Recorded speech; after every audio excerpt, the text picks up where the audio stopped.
24 ગુઠાના વીઘામાંથી આનો શું ઉતારો અંદાજિત તમે? 35 થી 40 મણનો ઉતારો આવશે એવો અંદાજ છે.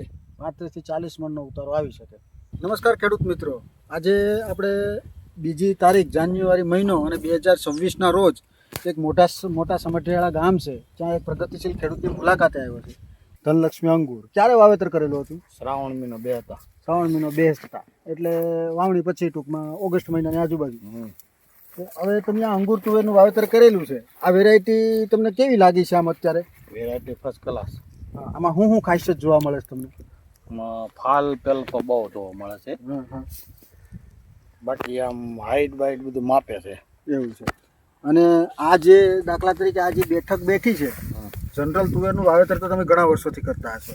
તો આની સિંગમાં અને બીજી જે તુવેર વાવતા એની સિંગમાં શું ફેરફાર દેખાય છે? સિંગ મોટી છે, ઓલી સિંગ ઝીણી થાય. આ જનરલ 4 થી 5 દાણાની સિંગ બેઠી છે. ને જે આ નીચેથી જે આની ફૂટો બેસે છે એક છોડ ઉપર, એ ફૂટો અંદાજે કેટલીક બેઠી હશે? બહુ બેઠી એવું છે.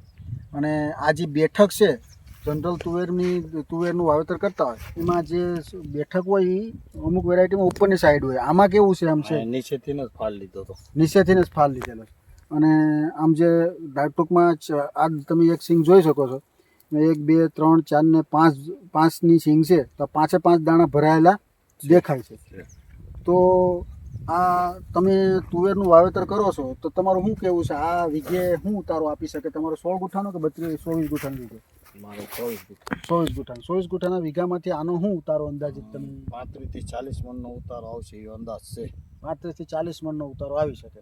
અને જે આવનાર વર્ષોમાં ખેડૂતો તુવેરનું વાવેતર કરવાના છે, તો કેવું લાગે છે આ તુવેર જે ધનલક્ષ્મીની અંગુર વેરાયટી છે એનું વાવેતર કરી શકાય? હા, એનું વાવેતર 100% કરાય. ઓકે. તો ઓલ ઓવર જોવા જાય તો આમાં તમે અત્યાર સુધીમાં કેટલા પાણ આપ્યા છે? એક જ પાણ પાયું છે દિવાળી કેડે. ઓકે. ને દવા અને ખાતરોનો? ખાતર એક જ વાર ઉયા નાખ્યું છે, બાકી કાંઈ કર્યું નથી. આમાં અમે કોઈ જાતની દવાનો સ્પ્રે? દવા 3 રાઉન્ડ માર્યા છે ઈળુની ખાલી. ઈળની દવા? એકવાર ફાલની દવા મારી બસ. ઓકે. તો તમે જોઈ શકો છો ખેડૂત મિત્રો, આ એક જ છોડ છે અને એની ઉપર પુષ્કળ ફાલ બેઠેલો છે. ધનલક્ષ્મીની અંગુર વેરાયટી એ દરેક જમીન માટે અનુકૂળ છે અને શેક નીચેથી એક સરખી ફૂટો પડે છે. અને જે ફાલની બેઠક છે એ ટૂંકી ગળીએ છે અને ખૂબ જ પ્રમાણમાં શીંગો છે એ જનરલ 4 થી 5 દાણાની શીંગો બેસે છે અને ખેડૂતોને સારું એવું ઉત્પાદન આપી શકે એવી ક્ષમતા ધરાવતી આ વેરાયટી છે. તો તમે જોઈ શકો છો, આપણે આ એક છોડની બાજુ ઊભા છે, આ આખી જે લાઈન છે એમાં દરેક છોડ ઉપર આ રીતના પુષ્કળ પ્રમાણમાં ફાલ બેઠેલો જોવા મળે છે. તો ધનલક્ષ્મીની અંગુર વેરાયટી એ આવનાર વર્ષોમાં ખેડૂતોને ખૂબ જ પ્રમાણમાં પ્રોડક્શન આપે એવી ક્ષમતા ધરાવતી વેરાયટી છે. તો ધનલક્ષ્મીની અંગુર જો તુવેરનું વાવેતર કરતા ખેડૂતો માટે ધનલક્ષ્મીની અંગુર વેરાયટી ખૂબ જ સારું પરફોર્મન્સ ધરાવે છે.